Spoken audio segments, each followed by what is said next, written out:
Ադրբեջանի քրեական օրենսգրքի 20 տարբեր հոդվածների հատկանիշներով շուրջ 42 մեղադրանք, շինծ ու ապացույցները 420 հատոր, ընդհանուր 105,000 էջ։ Բաքվի բանտում ապօրինաբար կալանված Արցախի նախկին պետնախարար Ռուբեն Վարդանյանի դեմ դրված կեղծ գործն է։ Առանց միջազգային դիտորդության եւ անկախ լրատվամիջոցների ներկայության դատաքննություն շոուն հատել է եզրագիծը։ Ալիևի կաբինետին ենթակա լրատվականները հաղորդում են, վերջին նիստում ոչ մեղադրական, ոչ էլ պաշտպանական կողմերը չեն առարկել ճառերի փուլի մեկնարկը։ Ըստ ցուցակարգերի դրան հաջորդում են մեղադրական ճառերը, պաշտպանական ճառերը եւ ամենակարևորը Ամբաստանյանների վերջին խոսքը, եւ ես վստահ եմ, որ բոլոր հայ պատանտները, որոնք այս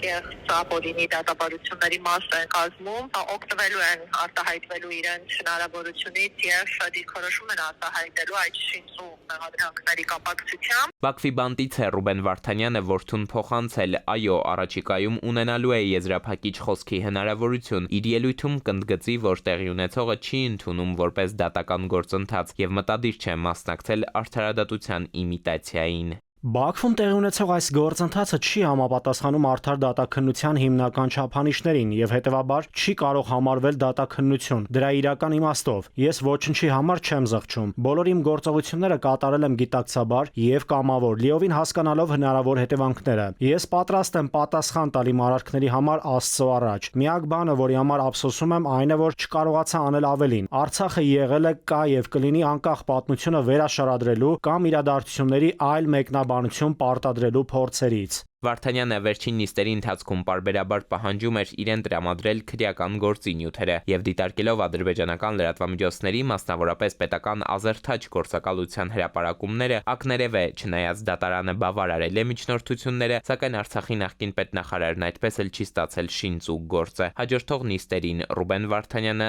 դարձյալ նույն հարցն է առաջ բերել։ Հայկական կողմին մնում է այս արձանագրված խախտումները ներկայացնել վերազգային դատարանների ցուցադրել, որ այդ դատաբարությունները եղել են ապօրինի, այդ դատաբարությունների ընթացքում հիմնարար իրավունքները խախտվել են, ուստի դատաբարությունների արդյունքն ամփոփող դատական ակտերը, դատավիճებները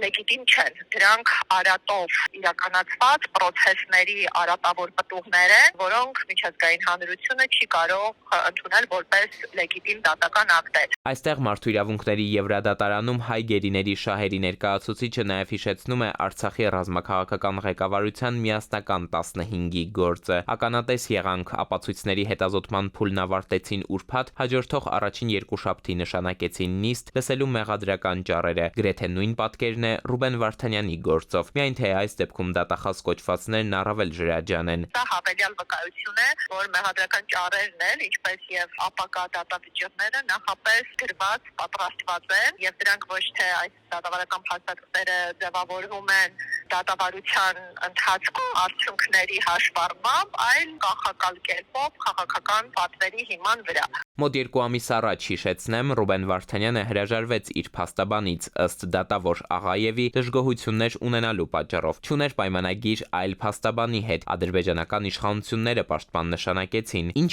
ակնկալել նրա ճառից, իրավապաշտպանը հարցով է պատասխանում վերաձևակերպելով, իսկ ինչ կարելի է ակնկալել գրպանային փաստաբանությունից։ Էդուարդ Պողոսյան, ժամը լրատվական։